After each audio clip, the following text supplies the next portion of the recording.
किसी भी चीज़ को बनाने में बहुत ही ज़्यादा समय लगता है, लेकिन जब उसे नष्ट करना हो तो उसमें समय बिल्कुल नहीं लगता है। उसी तरह से हमारा शरीर है। एक शरीर को हष्ट-पुष्ट बनाने में, ताकतवर बनाने में बहुत कुछ करना पड़ता है, तभी वो स्वस्थ और शक्तिशाली बनता है। लेकिन जब वो बीमार हो जाता है तो शरीर को ढलने में समय नहीं लगता है। आपकी जो एनर्जी है वो डाउन होती चली जाती है।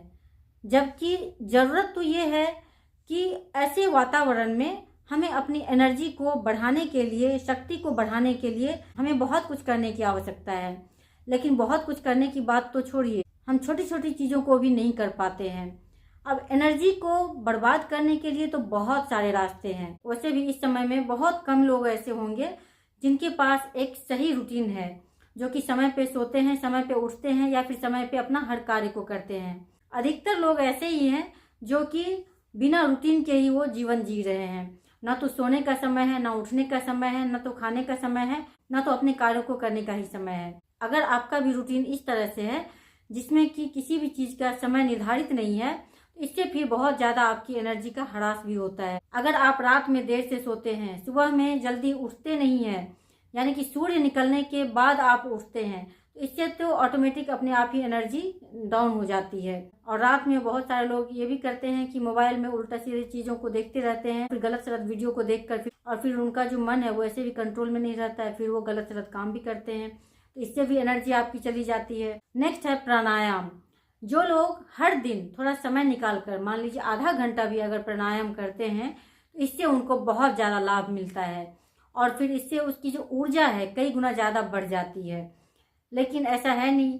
आजकल लोग बोलते हैं इसे करने के लिए मेरे पास समय ही नहीं है। जिस चीज़ को करने के लिए आपके पास समय होना चाहिए, उस चीज़ को करने के लिए अगर आपके पास समय नहीं है, तो फिर समझिए कि आपकी जो एनर्जी है वो कैसे बढ़ेगी। उसको बढ़ाने के लिए आपको इससे तो जुड़ना ही पड़ेगा। नेक्स्ट आता है मेडिटेशन। अगर आप मेडिटेशन करते हैं तो इससे आपकी जो ऊर्जा है कई गुना ज़्यादा बढ़ जाती है और आप जितना काम करते हैं उससे कई गुना ज़्यादा आप काम कर सकते हैं।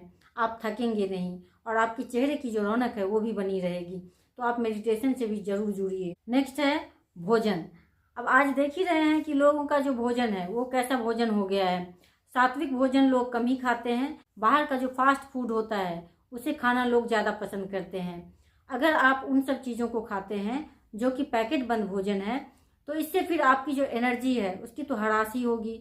उसमें फिर आपकी शरीर को ताकत देने की क्षमता कहाँ होती है। तो इसीलिए अगर एनर्जी को बढ़ाना चाहते हैं तो सात्विक भोजन खाइए, पैकेट बंद भोजन से दूर रहिए और इन सभी चीज़ों से जुड़िए। योग प्राणायाम कीजिए, कुछ अच्छी किताबों को पढ़िए, रात में समय पे सोइए, समय पे उठिए। अगर आप इस तरह से एक सही रूटीन बनाएंगे तो आपके ब्रह्मचर्य का पालन भी हो जाएगा और आपकी जो दिनचर्या है अगर वो अच्छी हो गई तो फिर आप हर चीज़ को कर सकते हैं, हर चीज़ का पालन कर सकते हैं, अपने सभी कार्यों को बहुत ही अच्छी तरीके से कर सकते हैं।